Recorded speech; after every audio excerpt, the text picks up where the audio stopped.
Episode 333. They'll go even further with it to see what can I do, how much further can I go, how many more authorizations can I get. It is the single most important driver in your business is to do a daily authorization sheet and track it. And it gives the service writers a sense of accomplishment, a feeling of I'm attributing something to the business other than just being the guy that's running around like crazy. It works. It's about teaching shop owners to be more effective with their time and doing the right thing. Stop managing your business.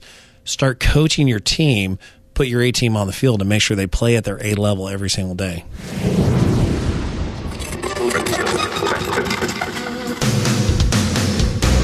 Welcome, aftermarketers, to Remarkable Results Radio. Listen to learn just one thing from today's episode on your journey to remarkable results.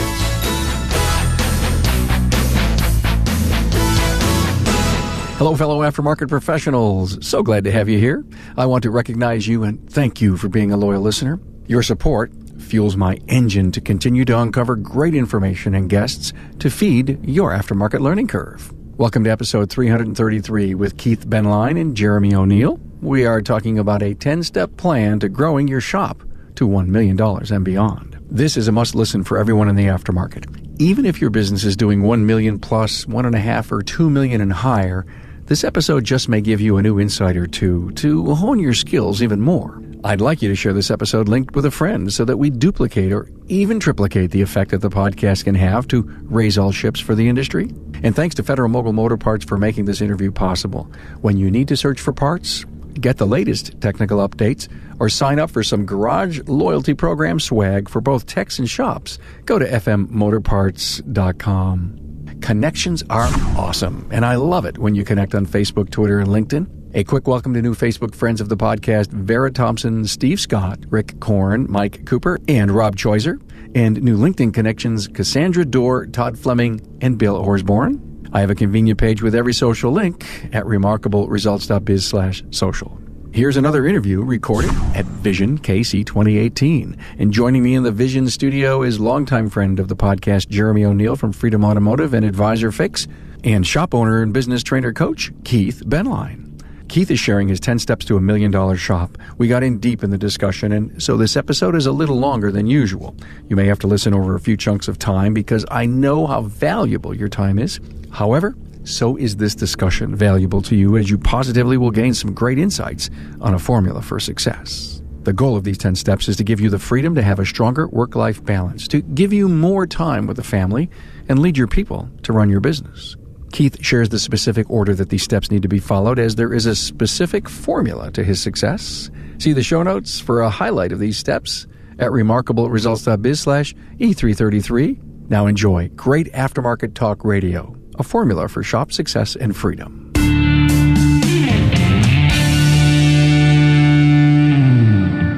Hey everybody, back at Vision 2018, Carm Capriato in studio with Jeremy O'Neill from Advisor Fix. Hello, friend. Hey, Carm, how are you? I'm great. It's good to see you. Thank you. And meet Keith Benline, new to the podcast from Roberts Auto Service in San Diego. Thanks for having me here. Nice meeting you. Jeremy gave me a little background of your incredible success over the years.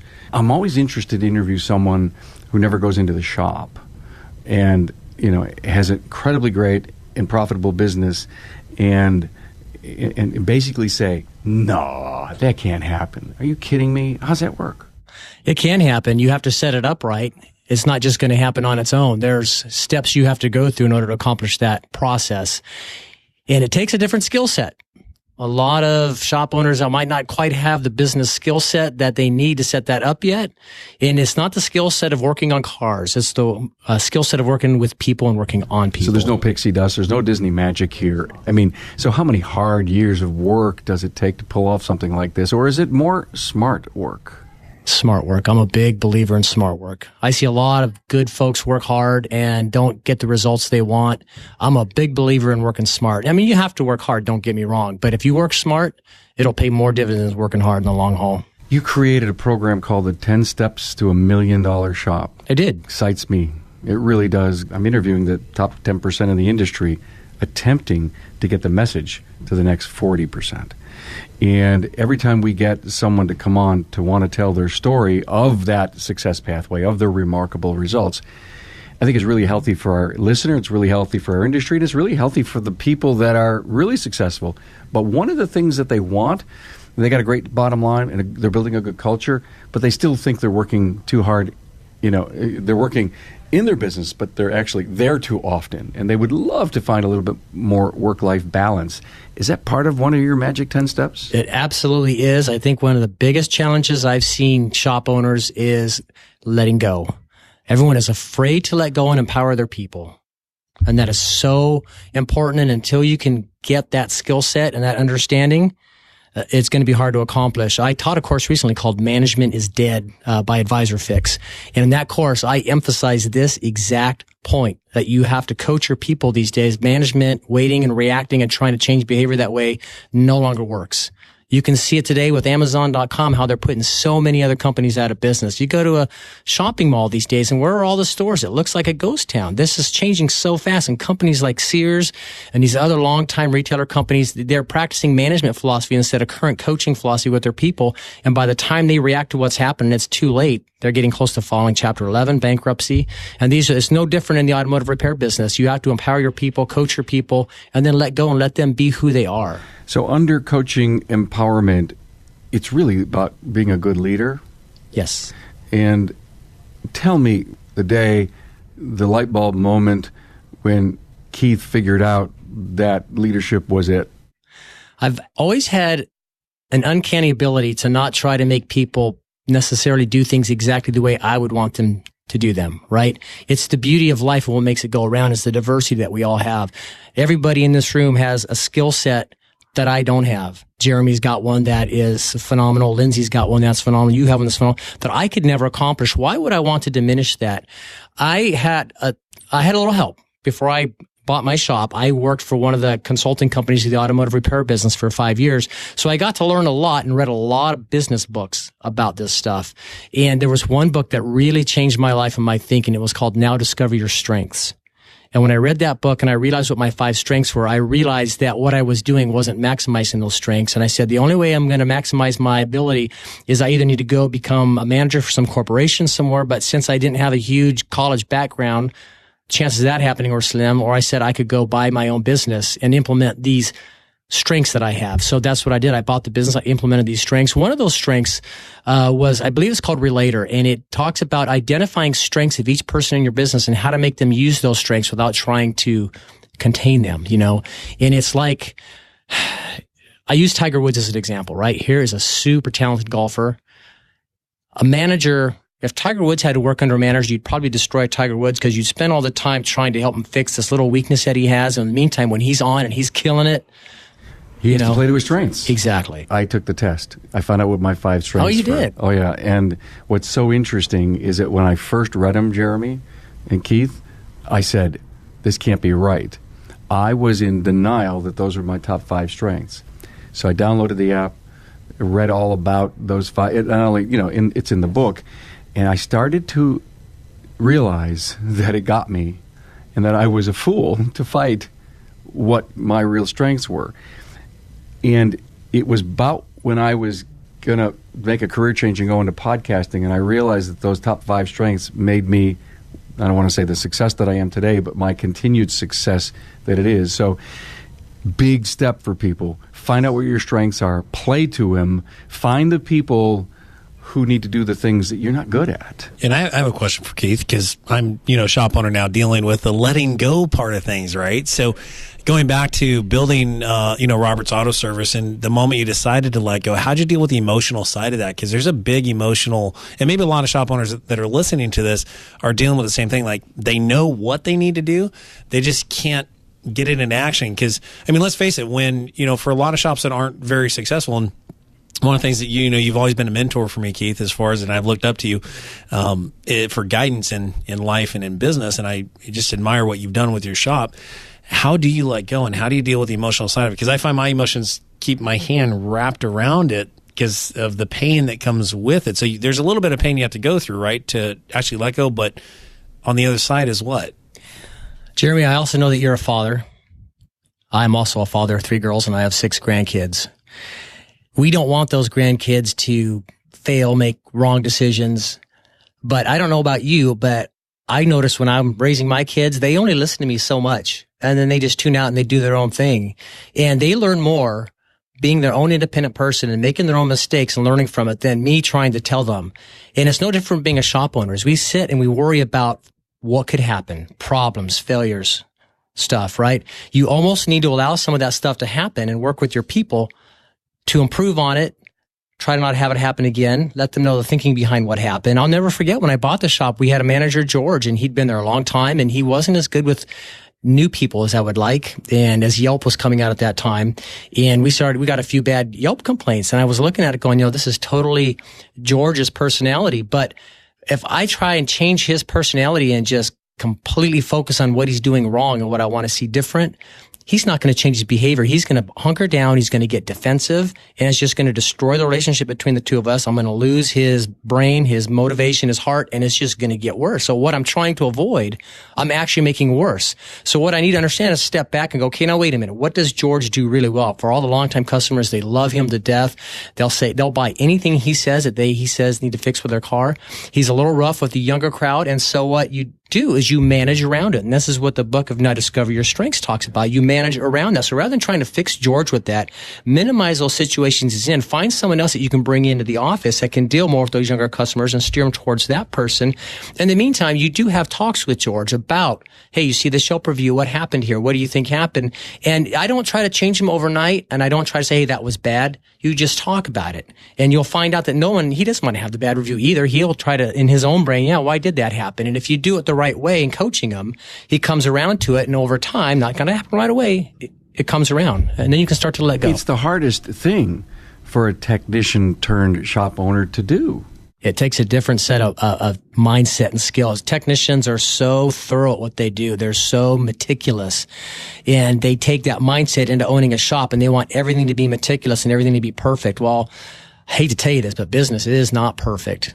I had someone tell me once that growth is 3 steps forward and it's 2 back. We all want it to be step up, increase. And it isn't. You do 3 steps up, woo, woo, and then boom, boom, boom, 2 steps back, right? That's right. And then 3 steps up, but over the process, you're climbing. And you're learning and you're creating wisdom, and hopefully you don't make that mistake 2 times in a row. So that's the philosophy, and it's hard to let go, but I hate to, I wish there was an easy way to say do this and you can let go, because it really takes a different set of mind thinking, and it takes really taking that risk of letting go. Now, you can't not educate your people or let them know what you want, right? So that, I'm not saying don't do that. I'm saying educate your people, let them know what you want, let them know what your culture is, what your expectations are, but don't try to make them mini versions of you, because they're not. They have a unique personality, they have unique traits, and you need to maximize that. Like we talked about with Tiger Woods. Don't try to make Tiger Woods you. What makes Tiger Woods great is the way he is, right? Maximize that. So understand what your people can do really well, what they might not be able to do so well, and learn to work within that. Let go. There's going to be some mistakes and crashes. It just happens. Fix it and move on. So you build a great culture in your business, and you've got 5, maybe 4 or 5 values set up, and you look to assess your people. Not only are you looking at their strengths and are they in the right seat, but you also are finding out if they conform to the values of the company, and if they do, then you got superstars on your hand. Yes. I'm talking with Anthony Froline, a technical product specialist with Federal Mogul Motor Parts. What are the techs saying about your visit? Every single time that I set up a training, I try to position the van inside the shop. You're part of their house at that point. Whenever you set aside that time, you tell them that you're coming in, you're providing a lunch, and you're really bringing something of meat and value to the table. Once they get a taste of it, really, by the time you're done, they're asking, when can you come back? When can you come back? Or, hey, what else you got in your bag of tricks? Exactly. So the greatest outcome of your visit to a professional shop is just to really make a difference in their everyday procedures to maximize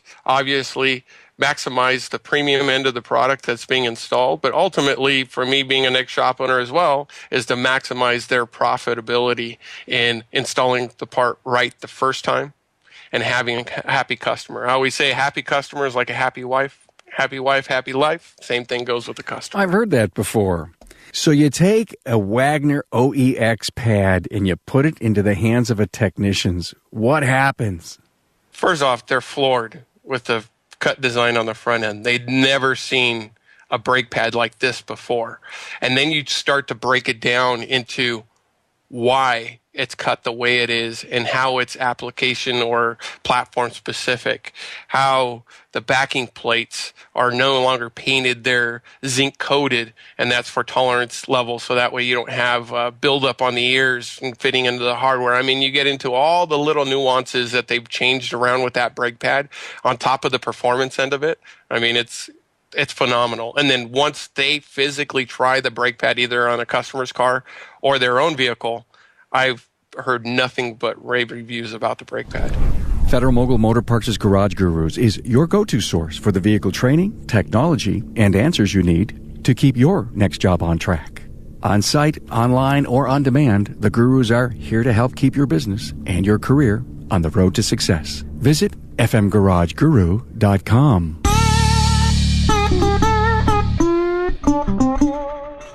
And so what part is the people component in the 10 steps, Keith? Yes. So that part is about coaching. I hit on that just a little bit a while ago, right? So that comes down in step number, I think it's 5 in the 10-step program, because the first thing you need to do is do some assessments and other stuff. So when you get into the people, now you're in steps 3, 4, and 5, and 6. Why don't we, instead of, we've never really defined them and we're jumping around a little bit, could you just kind of give us the list so our listener really can get a gut feel for what you're talking about? So this is what I did when I worked for the other company and I consulted with shop owners, right? Step 1 is you got to have a current assessment of your business.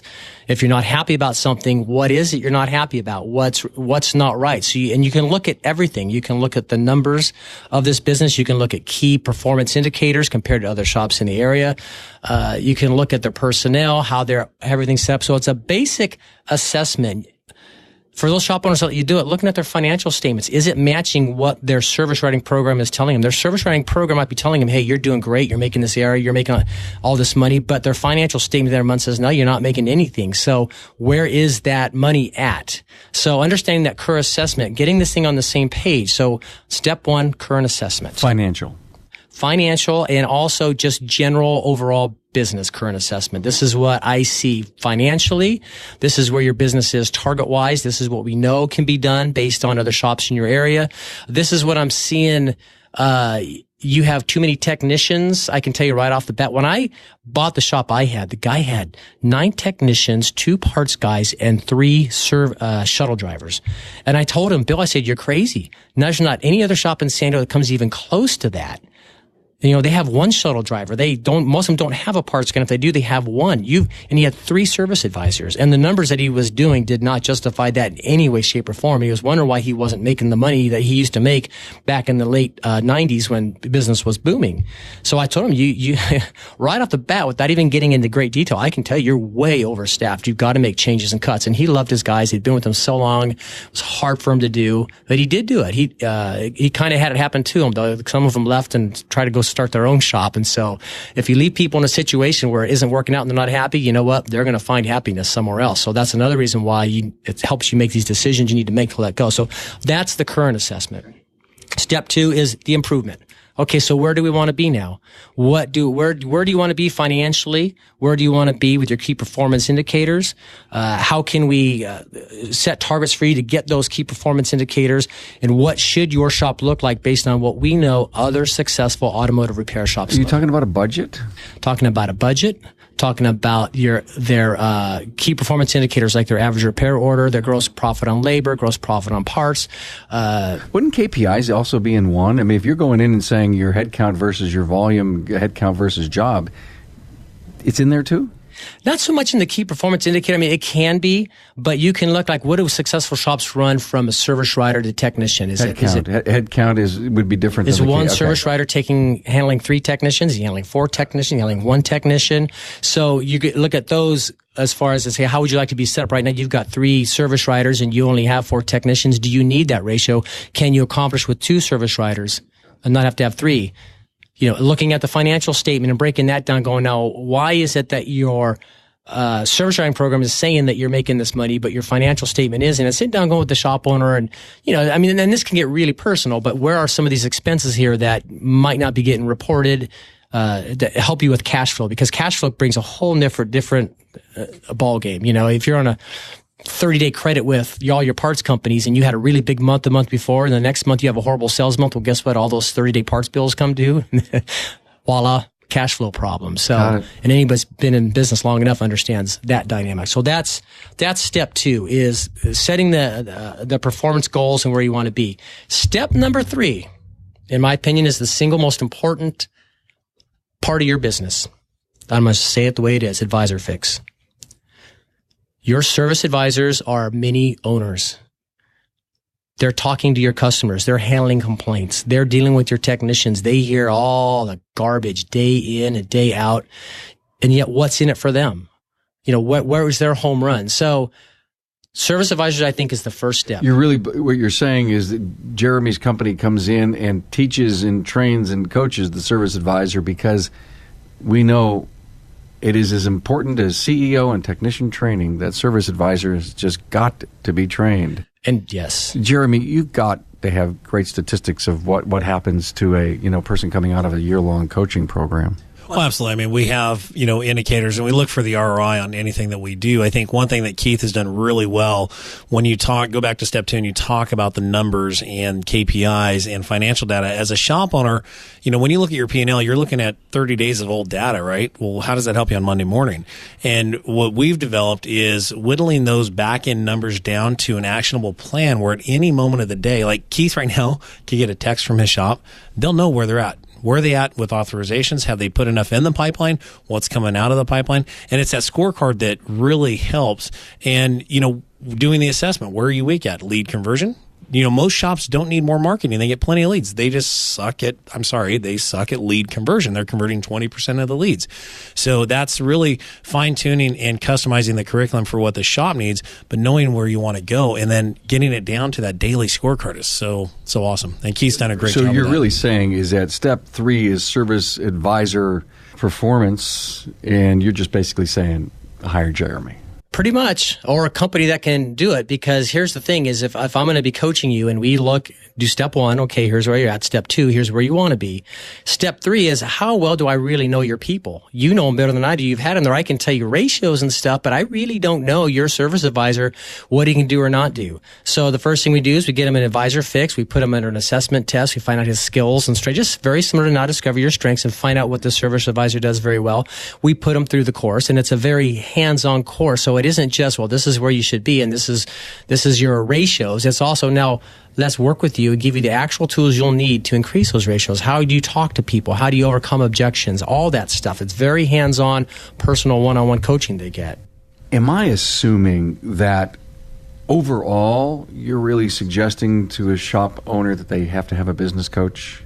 It wouldn't hurt. I'm not saying everybody has to. Some people are more motivated than others. To get through these steps, though, would be nice. Wait till we get to step 10, and I'll show you where we're going with that. Ooh. Yeah. I was jumping ahead on you. Okay. The other thing, too, it's really, what I admire most about Keith and watching him work is his ability to be there when that coaching moment presents itself. So his service writer, James, can get off the phone, hang up the phone, and he writes down he's got a win, right? Oh, I just sold a $900 brake job. Well, there was a coaching moment there. The customer declined the transmission service, the struts, the alignment, and he'll coach his advisor right then and there while it's fresh. Management deals with past issues. Coaching is current. It's relevant. It's changing today to put more money in the bank, to generate more 5-star reviews. And that's really what, the program's all about.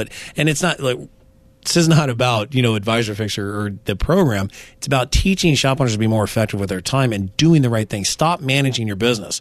Start coaching your team. Put your A team on the field and make sure they play at their A level every single day. Yes, and the course Management is Dead that I did for Advisor Fix just a month ago, I really talked about that, about coaching. And I'm going to talk in the later steps of how the shop owner can do it. It's not as hard as you think. Jeremy just hit the nail on the head. I don't go back there and hover over my service advisors and listen for every little detail. You can hear when they start to struggle. You're in the shop and all of a sudden, the natural flow, the natural talk, and all of a sudden you hear more trying to overcome an objection, more something, and you hear them go, okay, and they hang up the phone. That's your time to go talk to them. Oh, what happened there? Okay, so you're really trying to re-energize the juice that they had. They stumbled. Yes. If they were doing a good job, they didn't have coaching. I mean, what you're saying is you can give all the great lessons and training in the world, but you have to continue to coach that swing thought, if you will. Yes, especially for service advisors, because their jobs are so scatterbrained throughout the day. They get pulled so many different directions. It's easy to go in what I'm going to call automatic pilot. I'm going to answer this phone. I don't feel like doing this objection or getting too much into, this is what it is. Too bad. So sad. Click. That's a great point. And that's the time for the owner to come over and just, okay, let's refresh. Let's take a step back. So you're smart enough to realize that there's a wall that some people hit, and through being a good leader and a good coach, you help them through it. Yes, absolutely. And it's so important. Talk them off the wall. Talk them off the wall. Got it. If you wait until the week is over and then look at their results and go, well, what happened here? Your phone conversion leads are down. Your sales goals are down. All that is negative now, because all you're telling them is all the things they didn't do and all the things they did wrong. You didn't encourage them when they got off that phone, talked about what happened. Why did they say no? They said they had no money. Was it their car? And you have a personal opportunity right there to sit there and go, well, did you think about this? I mean, what are they going to do with that car then if they don't want to fix it? Did you find out? I mean, are they just going to trade it in? I mean, I can tell you financially, my opinion is better to put $1,000 in that car. If they go buy a new car, how much is the down payment going to be? How much are the payments going to be? How much is insurance and registration when they get it next year, especially in California where they keep raising all those prices on everything? Bam. That's the importance of step 3, is that your service advisor is really the face of your company. And if you don't want to have to be there as a business owner, you've got to have service advisors that can represent you. They're not going to be, don't expect them to be mini versions of you. Let them be who they are, but they're representing your company, they're representing you, and they can do it very well. If you empower people and do it the right way and let go, you'd be surprised what your company can do without you being there. The scary thought is your service writer actually has his foot on the throttle of your business, and he can take it too fast or too slow. So it's just like a race car. It's got to be fine tuned, and you want full throttle at the right time. And at other times you need a more finesse delivery on that throttle to get you through the corner. Great point. Now, I start with service advisors because that's where the natural process starts in your automotive repair business, whether they're on the phone calling you with questions or where they show up on your front service drive. Service writers for the first person they come in contact to. So from my opinion, that's the first enactment with your business. That's the face of your business. So let's start with the service advisors and make sure that, get them. Do these steps have to be followed in order? Or is that what you're trying to tell? I would highly recommend it.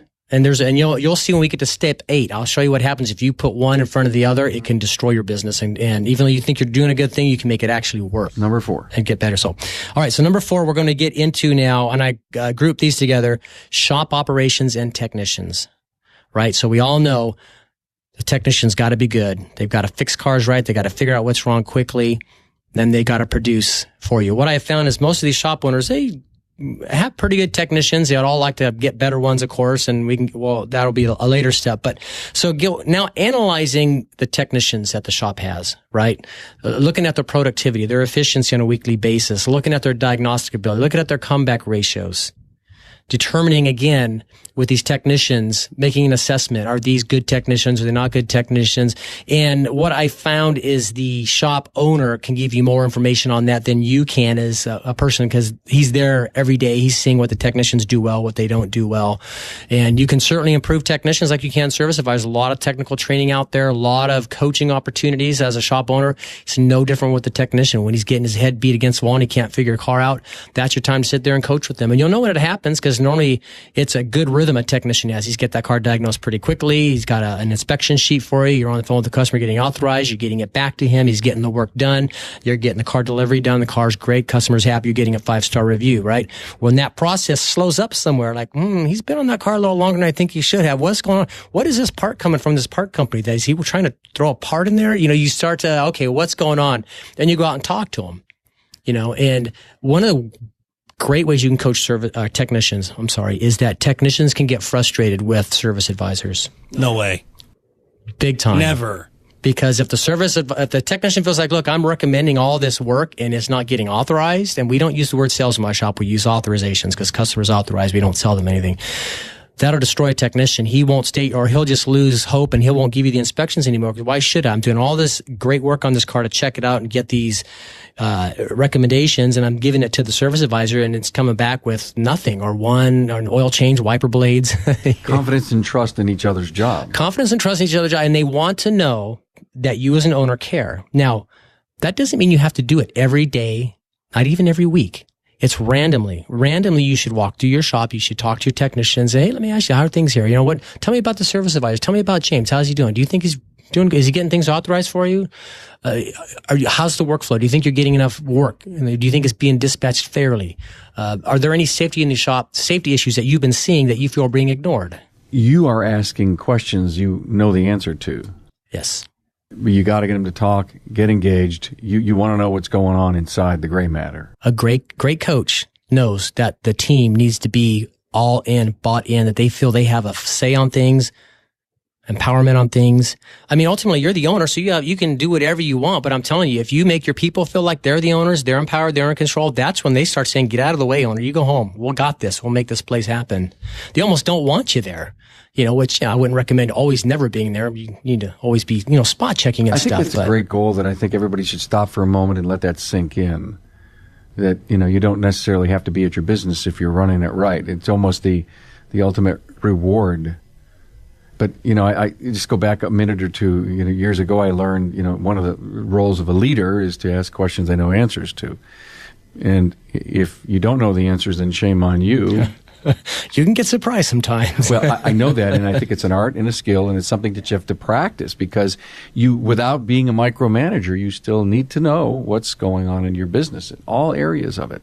Yeah, and the other thing to that point is, we've done a lot of on-site coaching and training and observing, and when you do get this feedback from your technicians, it's important to act on it. And I see a lot of times a shop owner will go in and they'll be guilty of, okay, yeah, it's any safety issues, and the guy says, well, yeah, this extension cord of this outlet over here is loose. Oh, okay, and nothing gets done on it. So when they tell you what needs to be done, take the feedback and be earnest with it and really take it to heart and make changes so they see that you're definitely listening and you care. Because if you don't, you just sweep it under the rug, it definitely sends the wrong message.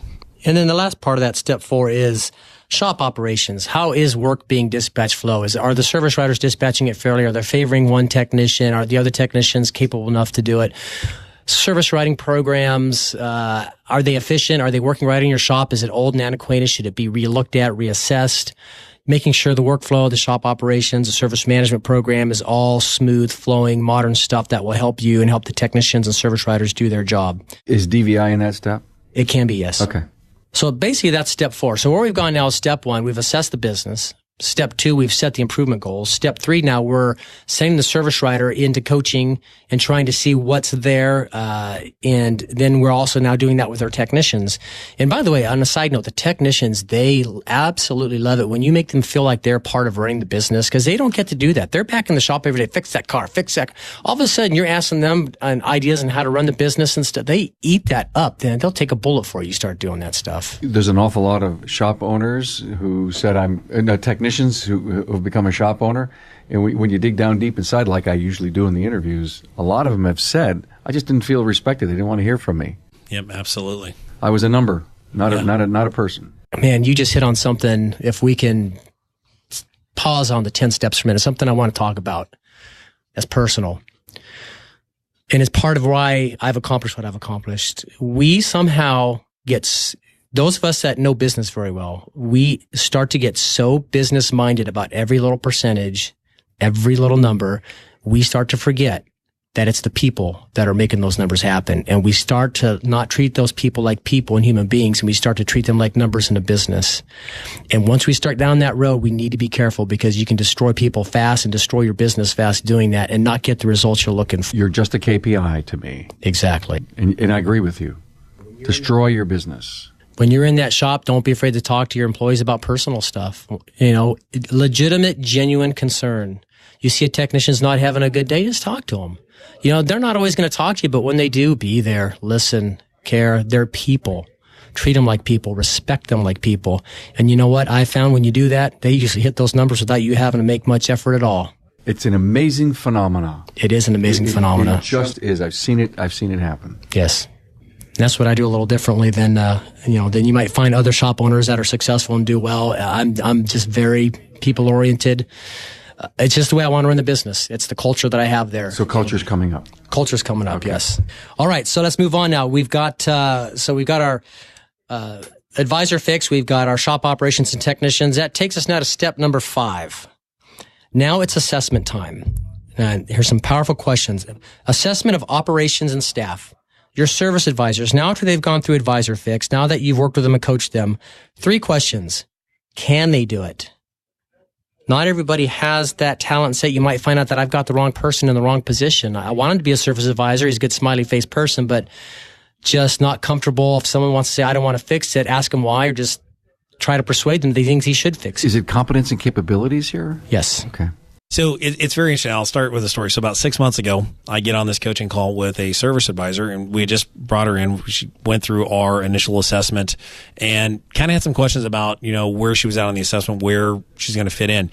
And then the very first call, the negativity that was coming out of that was a very big red flag. So basically, I released her from the coaching program, called the shop owner up and said, hey, here's where we're at. Did this for these reasons. My assessment of this is not going to work out in this position. Well, no. Let's work it out. We'll make it work. So sometimes we try to fit square pegs into round holes. And I don't care how big of a hammer you have. Yeah, you might get that square peg down to a round, shape, but the damage has already been done. So after this, can they do it? Absolutely. The attitude is definitely prime and key to that for sure. And I just want shop owners to be aware of it. Deep down, I think we know when we have the wrong person in the position. So I remember, Carm asked me a question about one of my managers. He goes, so your manager must be really good. And I paused and I said, yeah, he's all right.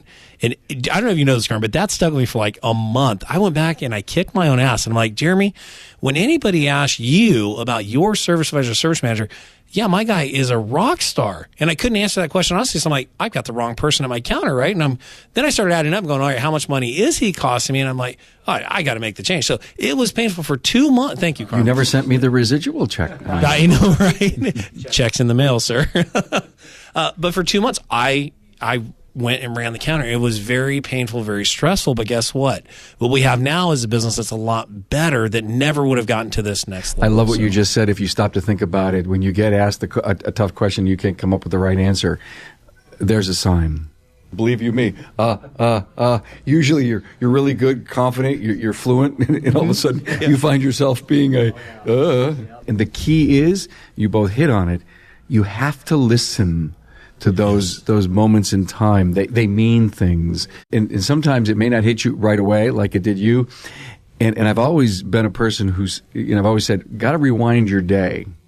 You got to go back. You got to find those moments that may cream to the top. And you say, that was great. Learn from it. What happened there? And you think it through, and then you register that somewhere. That if that maybe it's an important thing I need to do now, or you register it. If it ever happens again, that's two. Yeah, exactly. Yeah. Yes. So the next question after the service advisors is, can they do it? So let's say we've coached them, they've gone to Advisor Fix, and yeah, they can do it. There's no reason they can't do it. The next two questions are, will they do it? And do they want to do it? And this is going to tie in with the step later. Will they do it? Do they want to do it? This ties into everything I've talked about to this point about people, right? If your people feel like they're just a number, and they're just helping you make more money, will they do it? If you're constantly not engaging with your people and empowering people, will they do it, and will they want to do it? So you not only have to coach, you have to tie in now as a business owner a way to make them want to do it and that they will do it. And we'll get to that in a later step. It's no different with your technicians. Can they do it? Will they do it? And do they want to do it? I wrote down born to. And the want to, one of the things I teach in almost every class I do is you have to bring your want to attitude to work every single day. And look at the restaurant industry, right? You have a server who has to have the job. They need it to get through college. It's not their chosen career. You get a different service experience versus that career server who wants to do the job, right? Complete 9-day difference. And that's where when you generate those 5-star reviews, those organic reviews where the customer leaves so amazed at the service experience they got, every single person that tied into that service experience wants to do They the were job. born to. Absolutely. All right. So the last part of step 5, after service advisors and technicians, can they, will they, do they want to? Then look at your operations. Are they hurting or helping you hit your goals?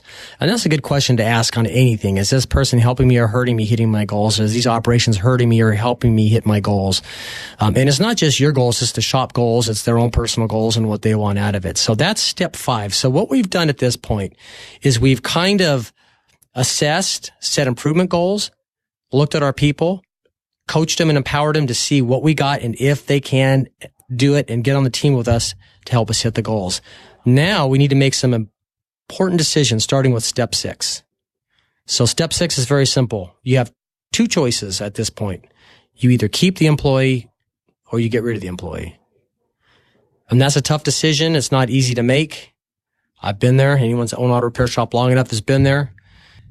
Hiring, firing, or keeping. So at this step, you have to decide, do I keep this person? Do they have the ability? Can they help me with the goals? If not, do I fire the person? And if I fire the person, now I got to find someone else. How do I hire? Right? So that leads to a whole lot of extra work. You end up having to hire smarter and better if you end up terminating because you had the wrong person in the wrong job. And now that you are into step 6, you've learned an awful lot about the direction of your business and the kind of people you need to fill the seats. Exactly. Yes.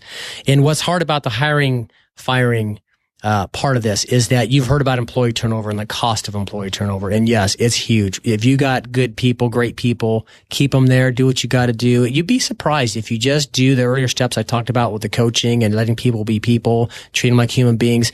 They'll take a bullet for you. I mean, they will bend over backwards to help you with your business, and they'll stay with you. Even you might not be paying the most money out there. They'll stay with you because they love the environment. Here's something that I always tell people. There's no corporate ladder for any technician to climb that's working for an independent automotive repair shop. There's no corporate ladder a service advisor can climb working at an independent auto repair shop. People that go to work on Monday mornings and go work for corporations, they're saying, you know what? I can climb this corporate ladder. There's going to be this big 401k, this big pension thing for me. I might be a divisional manager one day. What does a technician and a service writer say every Monday morning when they're coming into your shop? What is there to climb? It's the same thing that was last week, same thing the week before, and it's going to be the same week the next week after that, and the same thing the next week after that. So I'm not stupid. I know when my guys wake up Monday morning and, here we go, another week of work. What am I doing with my life? I'm working for Keith Benline. That's all my life is right now. But you know what? That guy's an awesome guy. He really cares about us. He's made such a great family environment there. I wouldn't want to work anywhere else. I have this great quote that I worked for a CEO a few years back who said, if it's not fun, it won't last. That's important to you. Important to me. Not just fun, the genuine caring of people, that environment that you make there. When you make it fun, you make it a place, then they'll stay there and work for Keith Benline for as long as they can. I mean, I can tell you that my number one technician, Terry's been with me 38 years. Now, we started with the previous owner of the business. I'm the second owner of the business. Bob Bloom's been with me 26 years. Dean Anderson's been, I'm giving these names out. Everyone's going to start calling my shop and trying to scout my guys out of there. No way. Dean Anderson's guess why they're not going to leave? Well, exactly. Because you've made the right environment. And I know they get scouted. I know they've been, scouted by other shops. Give out your phone number just so they can. I mean, Dean's been there 18 years. My most recent hire, Paul's been there 5 years. Then I hired a new guy who's been there 2 or 3 years, a younger kid that I really love that I'm molding and making into, so he's kind of my apprentice. James, my manager, has been there 14 years. They're staying there for a reason. Every Monday morning, those guys get up, and for 38 years, I'm, well, not necessarily 38, but I'm working for Keith Benline. They're still there. Keith, when you move on with someone, haven't you found out, though, the rest of the team kind of comes up to you and says, good move, boss? I had to fire someone. I hired this gentleman who was at another shop across town competing with me, and he did a good job over there. They ran that business really good, but then that business started to struggle, and they almost lost their lease, and so they had to let him go. And I'd heard some things good and negative about him. I heard he was an ex-military guy, and he was really too military, and so a lot of guys didn't like him, but he was really good at sales, really good at getting numbers up. I needed to make a change in my front office. The recession had hit, and I had a general manager that was working 3 days a week, and it just wasn't working. I decided to let him go, and I interviewed this general manager. Blew me away in the interview, best interview I've ever seen in my life. I'm like, oh my gosh, this guy's going to take my business to the next level, right? He doesn't want me there. He's going to run the whole place. So I hire him. Within 90 days, I start to see some of these sides of what the other shop was talking about. He's very arrogant. He's very military. He's very, could be very unfriendly at times, right? So I was worried about my customer base and what was going to happen. Like, is this going to come through to my customers? Is it going to come through to my employees? He ran my front office for 5 years and got me tremendous numbers. I kept waiting for the numbers to tank, thinking, okay, if he's this way, those numbers are going to tank. My employees are going to come to me and they're going to say, I'm it, I'm done, I'm out. It took a while. Finally, in the last year he was there, last summer, we had not a good summer. The car counts went down way bigger than I've ever seen. And I'm like, okay, is this a sign? Then they bounced back. And I was like, well, maybe it's just an anomaly. Then they went down again. And as soon as that happened, as a coach, I'm not a management is dead, wait too long and react. I made that decision right then and there. and I let him go. Now, at the same time, the technicians, I could tell, were not happy with him. They were not communicating with me anymore. They had given up communicating with me. They felt like I wasn't going to do anything, that this guy was just going to continue to run the shop. When I let him go, the technicians came in with open arms. And boss, thank you so much. Thank you so much. And the shop has been the piece of the shop. The numbers are up. The piece, everything is so much better. A hard decision for me. I mean, I liked him sincerely, and I've had a few issues with him since I've let him go, and the technicians have all come to me and said, if that guy does anything, you let us know. We'll go before the labor board, anything that he's trying to pull, and we'll get your back. Was the general manager surprised that you let him go? No. And you should never be surprised if you're getting let go if you're a good coach and a good leader, because you're really trying to work with an individual to overcome their inefficiencies. I had several times with him that I almost let him go. The most recent one was 9 months before that. I pulled him out of the shop, told him I was probably going to be letting him go, and he broke down crying, talking about all things going on in his life, give him another shot, and, don't do it. And I said, okay, well, we've had some issues, but this is it, and I talked to him. He knew what the issues were, cultural issues of what I wanted, other things along those lines. And it wasn't a surprise to him. He goes, all right, I'll fix them. And I said, here's my concern. I was flat out honest. You'll fix them for 2 or 3 months and you go right back to where you were. No one should ever be surprised if they get let go if you're a good leader and a good coach. So that's the thing about, what you said when you triggered it, is your people come together. I'm glad you told the story. Thank you. Hugely, they come together. Yes. So hiring, firing. So if you decide that guys aren't going to work out and you have to replace them, you've got to go look for them. Service advisors are a little easier to find than technicians because they don't necessarily have to have the knowledge of cars. You can find great salespeople that are great communicators. And if they are sharp, they'll learn what they need to learn about cars to make the sales happen. Matter of fact, I lean more towards that than technicians that want to become service advisors. Okay, so that's step 6. So now you know whether you need to keep them, move on from them, find someone else. And if you do, we can certainly help you with how you find technicians and service advisors. I'm not saying it's easy, but you have to have a different mindset when you look for people. I mean, I've been able to find people, and I can tell you, if you're not proactively always knowing who the good ones are out there, when you try to find someone, if you throw an ad in a paper or something, it never works. It's not good. So ABR. Always be recruiting. Absolutely. And building your bench and holding resumes and interview. What do you recommend? We interview a couple a month? See, and the thing is, and it's not that hard. I mean, all you need to do is just find out. First of all, just information. Who are the good guys out there? You'll start to learn more about him because when you find out who he is, you'll find out from this person more about this person, more about this person. And as soon as you're comfortable and confident, you just pick up the phone, you call him, and you say, hi, I own Robert's Auto Service over here. I've heard great things about you. I just wanted to say hi. Listen, I'm not trying to recruit you out of there, but if for whatever reason anything's ever changed over there, we'd always love to come talk to you over there. And then you'll find out if, right then their response, no one ever says, oh, why did you call me? That's a horrible thing to do. What do they always say? Like, oh man, thanks. I don't get that appreciation from my own boss. This is awesome. There's an awful lot of great tactics to find talent or to find interviews. And, the podcast is littered with so many great ideas that guys have had success with. Open houses, and they'll have a major car house open house, and they invite all the shop owners and all the techs of the area. And I remember hearing a great story, and I can't remember maybe it was Patrick McHugh, and he says, we had this open house, and the guy walked in, Beamer specialist, and he goes, God, this could be my bay. Love it. Talk about eyes and ears and opportunity, and he hired him within a month. Well, it's important too, with ABR, it's all about the relationship, and it's no different than in sales. Like, I get this all the time. I saw something on Facebook today about, hey, does anybody have a good script for callbacks, right? Okay, well, if you're calling a customer back in 2 months and you're asking them for a sale, they're not even at your shop. They don't even want that phone call. So, that's different. You got to have different reasons and deeper care about people than just when you need something from them. So if I need a tech and I'm interviewing them, hey, I want you to come work with me. No, and then the relationship's over. Well, maybe Keith is a great technician in my town. Just the timing's not right. So keep that relationship going. And 6 months later, when the time is right, the opportunity may come back. Let's have coffee. Yes. That's the ticket. Yeah, absolutely. Let's have coffee. You just mentioned something about a script that made me think, is scripts the right way to go, or are they too robotic? And will somebody learn it? For interviewing? Yeah, no, for calling customers back? Oh, I have a whole different mindset and All right, philosophy. I know we're not here talking about that. Scripting. Maybe you should come thing back is and we from- should talk about scripting. Yeah, absolutely. And I think, yes, businesses, we need that, but I think it's consumers are shifting. Consumers are changing. We have to understand how they want the information. There's not one person on this planet that sits around on a Thursday afternoon at 2:00 and says, oh my gosh, I hope that shop calls me because I really forgot to get my struts done. Oh my gosh, is it them? Is it them? Oh, it's not them. I'm so disappointed. Let me call that shop. Who the heck gets those phone calls? Nobody does. So why waste your valuable, precious time making callbacks to actually alienate and upset your client base? There's a better system and process to put in place of that.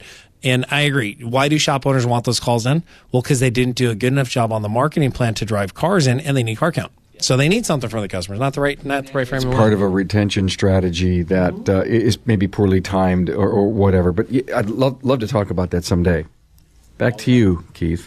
Okay, so on a side note on the hiring thing, right? My newest younger guy that I hired, it's funny. He came from a shop that built this new location close to me. But the owner's this guy that's just always off the handle, and people come in there and they go out of there. So this young kid that I hired, he was there for like 3 years before he finally left and came and joined me. And he knows all these people that have come through there that have gone to different shops. And so you just make a list and you start writing all these names down, right? If you don't make a list and write the names down, you're going to forget about it 6 months, and just write down, boom. And then when you start talking to them, so tell me about this person, tell me about that But person. you're building the kind of place. You have the kind of place. Your 10 steps build the kind of place that's the preferred place in town to work at. Yes. And that's part of the ticket. When you get a chance to build that bench and people go through your hiring process and they see what the culture is and they meet the people, or even from the outside in, people are talking about your place in the industry. And that's got to be one of the big goals. Yes. All right. So step 7, HR, compensation plans, motivation, right? Service advisors and technicians. Do they want to? This is, you got to tie it into what's in it for them.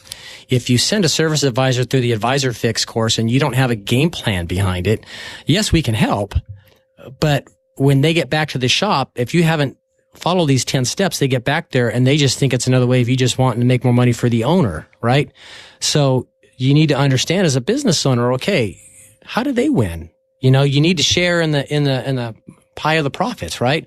So your compensation plans need to tie into that. So understand what a compensation plan will do. It will take a motivated person, most motivated person I know personally.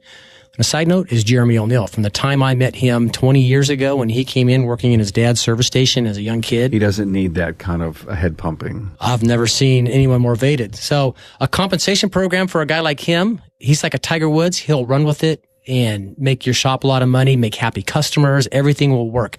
It will not motivate an unmotivated person. But what you're also saying is, I need to grow this great business. We're going to do all this stuff, and I'm going to share.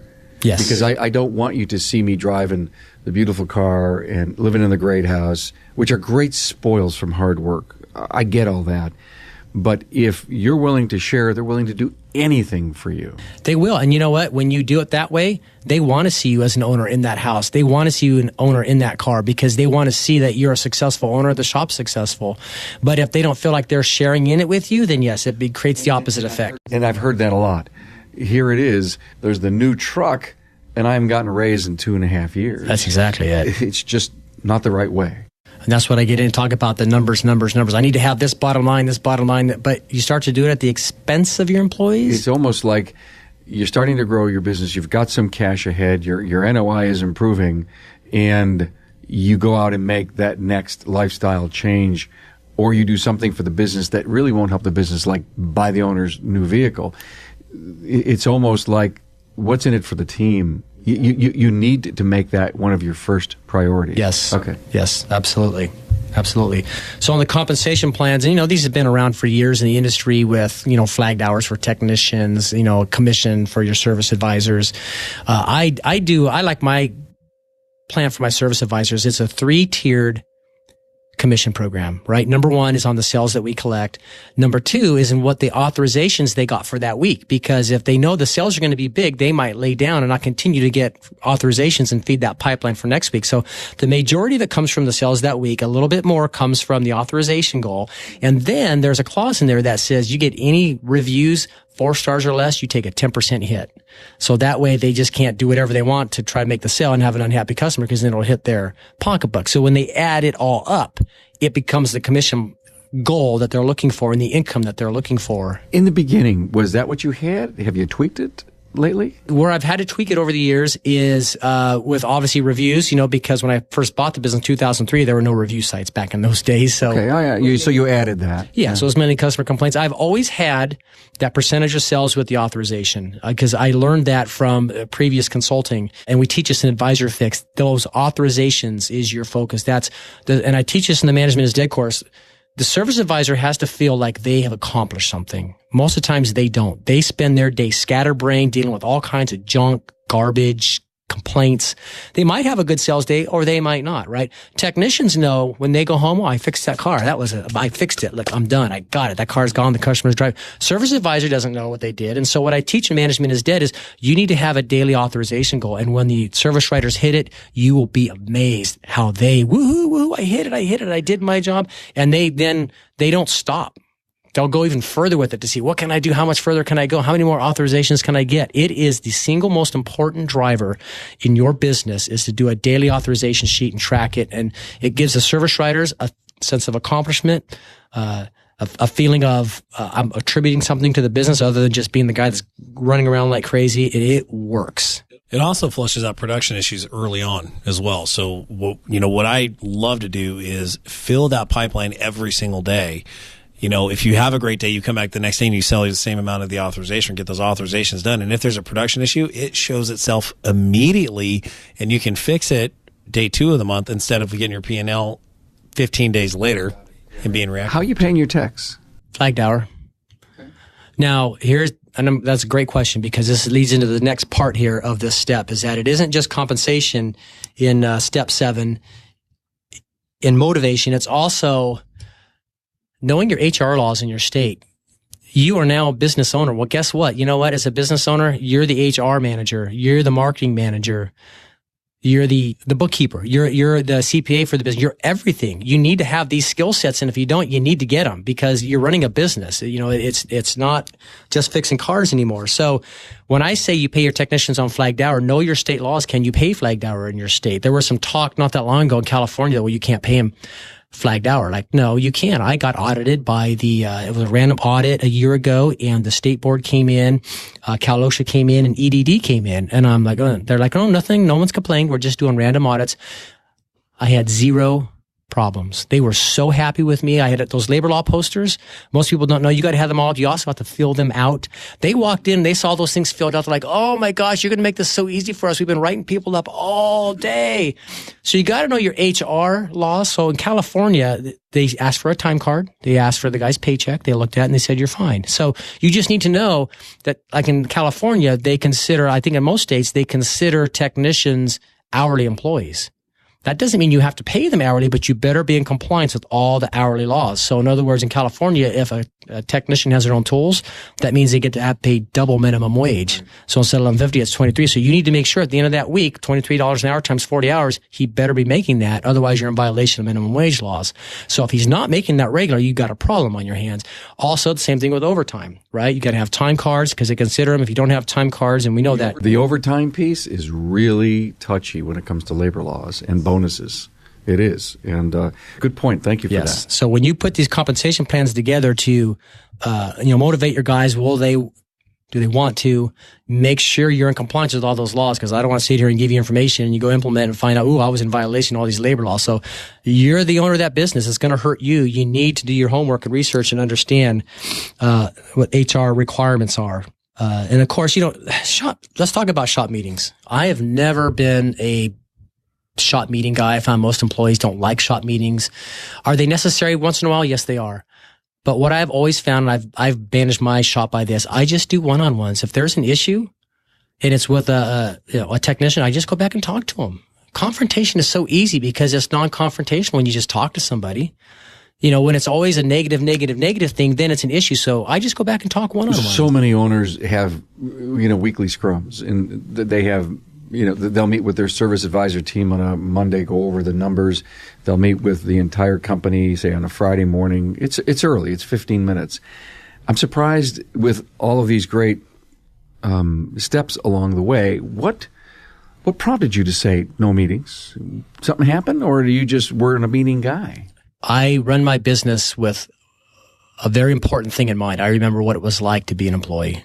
I remember what I didn't like, and I know what most of their employees didn't like either. Well, meetings, you may have been going to meetings that were, they have a meeting to have a meeting. I mean, right, exactly. Poor agendas. Nobody gets a chance to talk. When everyone knows what they need to do on a daily and weekly basis, the meetings that you need to hold are a lot less. The only time you need to have a group meeting is if there's some problem in the entire shop that needs to be discussed. Other than that, the one-on-ones do everything. I mean, a one-on-one meeting with my managers when I'm there, 5 minutes each. Where are we at? What's the goal? Where's the authorization goal? Got it, okay. There's a Yelp review that didn't turn out good. What happened there? We need to fix that. Let's find out who this customer is. Let's call them. Let's make this right. No need to rehash the global responsibilities and goals. Just do it one-on-one. I mean, I'm challenging your thinking. It's not that I agree or disagree with it. No, challenge it. Yeah, cool. That's the way I've run my business. And the guys that I've recently hired, Paul, who's been there 5 years, came from another shop, and he hated the meetings at that shop. They had technician meetings every Wednesday morning. And I've also hired a service advisor from that shop, and they had service writer meetings Tuesday. Remember my general manager? He was also from that shop. He hated the meetings because they just felt they were overkill, unnecessary. I'm not saying don't have them. Well, the meeting leader obviously was not a good meeting leader, and it wasn't their meeting. It was his meeting. But it isn't I totally But it's not corporate America where guys are working in that department across over there and this department over there, and we got to get everyone on the same page. Your people are right there. They're where you're sitting. They're where you're sitting. I just talk throughout the day and walk through the shop and make comments, talk, and that seems to get done what I need to get done. Again, that goes into that motivation thing, treating people like people. That works really well for me. All right. So now we've got this thing going, right? So we've got our assessment. We've got our improvement goals. We've got advisor fix. We've got like our technicians. We've made hiring, firing decisions, keeping. Now we're motivating them with the right compensation plans, the right, understanding our HR laws. So we're not in violation of that and keeping everybody motivated together as a team. Now and only now should you do step 8. Remember you asked me earlier, can you get steps out of order? Step 8 is marketing. And step 8 is locked in. Locked and loaded, marketing. Marketing. Dude, that's a great point. So in my shop, Freedom Auto Repair, 13 months in now, we got a lot of cars. And I always get asked, are you guys going to do tires? Not ready for that yet. I don't want the volume because I don't have the team in place to handle the flow of work that would take that. So our flow is perfect right now. We can handle what we have. And if you get too busy too fast. Absolutely. So if you don't have the right people in place and you bring more people in, guess what? You're going to increase your bad reviews and you're going to increase your problems. I have to tell you, Keith, I agree with you. I mean, if the house isn't in order, don't preach about it. Well, what do most shop owners do? Well, I'm hurting. I need more money. So let's market. Let's get more customers in here. And you just make the problem worse, right? So before you want to go, I need aggressive marketing plans. No, you need to, first of all, like you said, get your house in order so that when you do the marketing, it comes in, it's really going to pay dividends and a great ROI. And there's all kinds of marketing ideas that you can do. I love marketing that doesn't cost me a lot of money. So there's the old school marketing, right? You cut a check for $2,500, give it to the direct mail company, cross your fingers and hope they come in, right? So you're spending $2,500. You don't know if a customer's coming in. You may not. I love programs that do this. So one of the little marketing tip I do at my shop is we have these free oil change vouchers. And when the customers come in and they're like, I tell everybody about you. We're like, well, why don't you earn some credit with us? Here, I'm going to give you 5 oil change vouchers. We're going to write your name on them. Hand these out to your coworkers, your friends. They're going to get a free oil change with us. And everyone that comes back in with their name on it, we're going to put $20 credit on your file. So you can, so if you get done with these 5 and you want more, let us know. I've had customers eat those things up. Yeah, it is. But it's not a free oil change and $100. What did you spend in 1 year on that? I haven't tracked it for what I've actually spent in 1 year.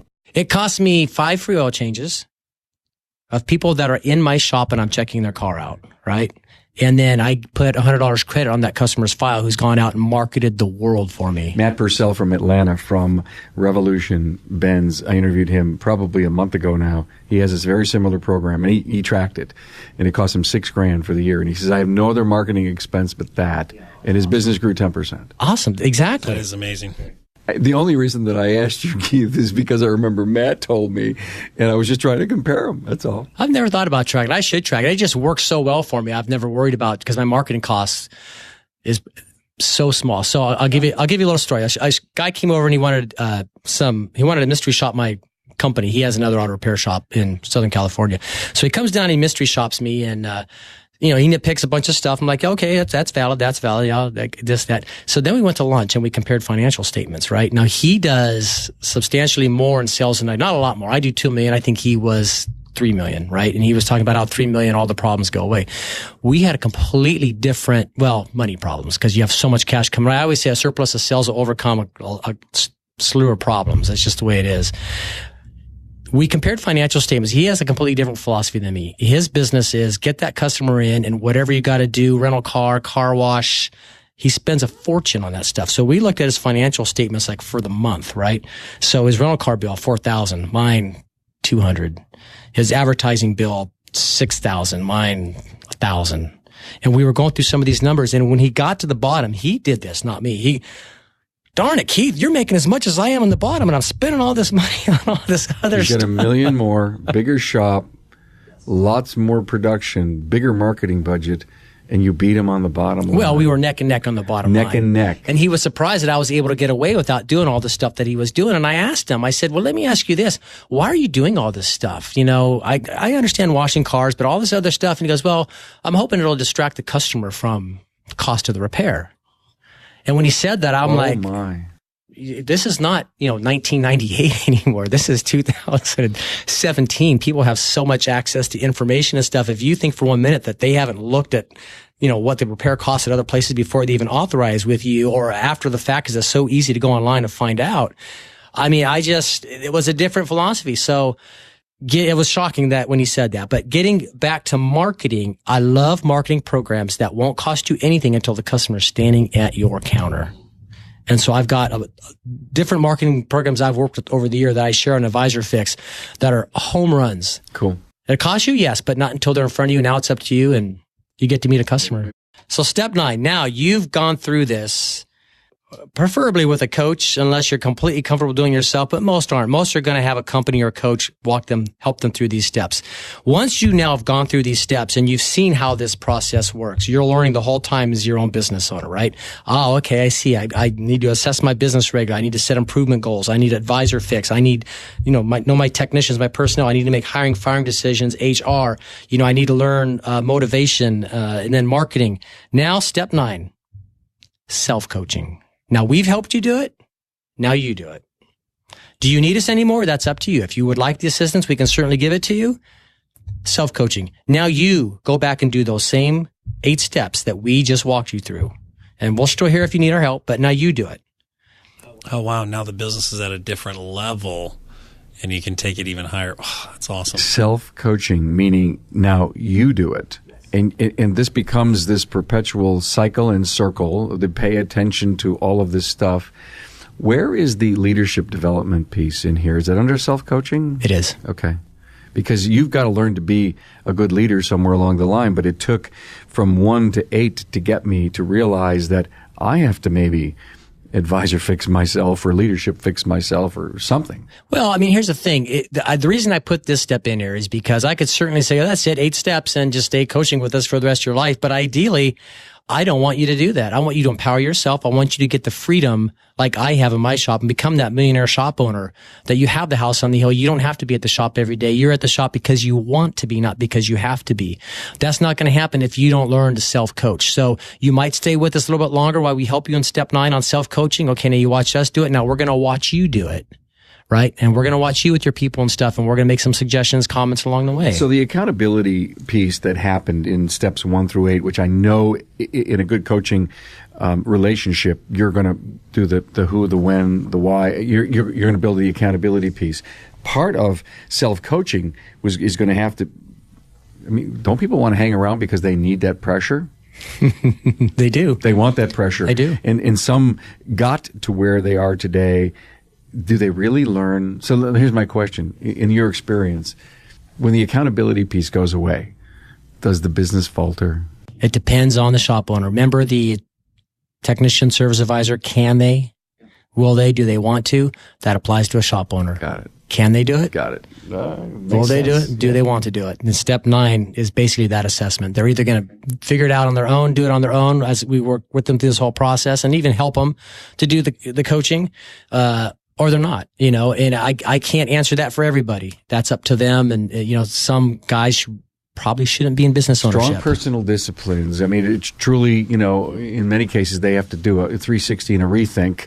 I remember, I'm going back in my mind now thinking of some of the interviews that I've done. And the guys have said, yeah, I got into coaching, I got out for a year. My business wasn't the same. And the reason that I got back to the coaching company was strictly for the accountability piece. I knew that every Monday when I put the key in the door, I had a power beyond me, a coach that I trusted, that I paid for that accountability, and my business blossomed again. So there's some people that want the structure. Some people learn the structure. I agree with you. I mean, some people do need to keep on the accounting and keep the coaching. Some people need that handheld. I noticed that when I worked for the consulting company before. There were some people that they want that. Jeremy was like that. He told you when he first met me, that, Keith, come on, I just want you to coach me personally. Coach me personally. I'm like, I'll do it, Jeremy. You don't need to pay me anything. I just want to see you succeed, right? So there are people like that like that accountability, like that coaching. And even they might be a driven individual, but they just like that, tell me I'm doing a good job, continue to work with me. And other people might say, okay, I've got it. I did a great interview with Chris Clodier, and we did a serial entrepreneur thing, and we talked about the loneliness up top of an organization, and you just clicked and probably Chris's will be out before we get this episode released, and it's that phenomena that you're the entrepreneur, the leader of the company, and you've got nobody saying, "Attaboy, nice job." And there's nobody giving you that direction, and that's that loneliness, that entrepreneurial struggle that happens. Yeah, and I love the self-coaching part, and what Keith is talking about, I live it every day, and it's. When I'm on the way to work, I listen to motivational, I listen to Carm Caparato, Remarkable Results podcast, all that stuff's piping in. And then sometimes I go home and I need just that mental break, right? So that's where you'll listen to music or something else. But we all know there are those things at the end of the day where something happened in your business and you go, I should have handled it differently. And here's the thing. Go teach a class and go teach a process on inspecting cars. Okay. Well, what happens behind closed doors? Does your shop deliver what you teach? The thoughts there, the theories there, but what is it in application? And the self-coaching makes you become aware of your weaknesses, and you're either going to change them or you're not. And every single day when we go home, there's things that we should have handled differently that we didn't. And the question is, are you going to be that person that you want to be with those long-term goals? And that's where the self-coaching comes back in to reinforce that. Thank you. Good stuff. Yep. My bullet points on step 9 are now you do it. We'll help you. Coach yourself, coach your people, monitor the numbers, and coach to keep on track to hit the goals. Got it. Makes sense. I can't wait to hear number 10. It's the best part of the whole thing. It's not as detailed. It's freedom. Oh, wow. Yeah, that is like, there's the star on top of the cake right there. Now you've accomplished what you want. You got a business. It's running itself. When I did the Management is Dead seminar, I closed with something that was kind of corny, but I liked it. So when I was a kid, there was a movie that my mom made me watch, scared the Jesus out of me because kids were getting stuck in chocolate tubes and stuff, but it was Willy Wonka and the Chocolate Factory. And there is a scene in that movie where they're first going on the tour and he opens up his imagination room and everything is edible and the kids are eating stuff that you didn't think could be eaten. And he's singing the song about imagination and he's got the Oompa Loompas. And I'm like, isn't that all what we wanted when we started our business? We imagined what our business was going to look like and what it was going to be. And has it become that yet? And in most cases, no, it is nowhere near close to what our imagination was. It has this problem and that problem and that problem. I'm not saying your problems are going to go away, but if you follow these 10 steps, that 10 steps freedom, you're in that imagination room. It's your own business. Now it's your creation. It's what you have and it's running itself. The Oompa Loompas are making a chocolate and doing everything's working together like it should work and everyone's happy and a part of it. Now I know it's just a movie and it's kind of corny. Eat your way to success? No. There you go. But I love it. I mean, that's the pinnacle. I guess we would want to work really hard, get to self-coaching so that the freedom that I dreamed about when I started this business could really happen. So those are the 10 steps to freedom. Wow. Those are what I followed in my business. And you can do it. And the reason I know you can do it is because I did it and I'm nobody special. Trust me. I mean, I sat at the feet of a consultant. I read a lot of business books and stuff, but I will also share something with you that consultant that I worked with Didn't think I had the business sense to do it. You know, what's so interesting is that so many shop owners want to become consultants, and you were a consultant who wanted to become a shop owner. I know. I always say I want to do a seminar that says what I learned going backwards. That's great. I love it.